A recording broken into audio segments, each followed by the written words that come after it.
কাম ফুলুস শব্দের অর্থ হচ্ছে কত টাকা।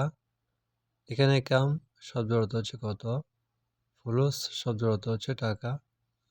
গালি শব্দের অর্থ হচ্ছে দামি। রাকিস শব্দের অর্থ হচ্ছে সস্তা। গেদিম শব্দের অর্থ হচ্ছে পুরাতন। জেজিদ শব্দের অর্থ হচ্ছে নতুন।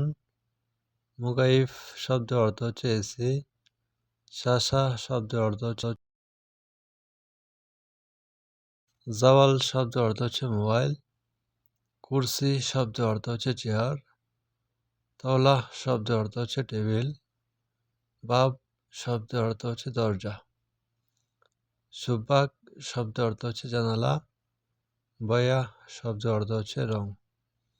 তো ভিউয়ার্স, এখানে খুবই গুরুত্বপূর্ণ ছোট ছোট আরবি শব্দ, এগুলো না শিখলে আপনারা আরবি ভাষা শিখতে পারবেন না। তো এগুলো আপনারা মুখস্থ করবেন। খুবই সুন্দর এবং সাবলীল ভাষায় খুবই গুরুত্বপূর্ণ আরবি ভাষা শিক্ষা ক্লাস।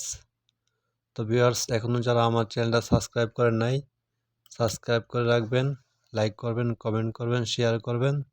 সবাইকে ধন্যবাদ জানাচ্ছি। আসসালামু আলাইকুম।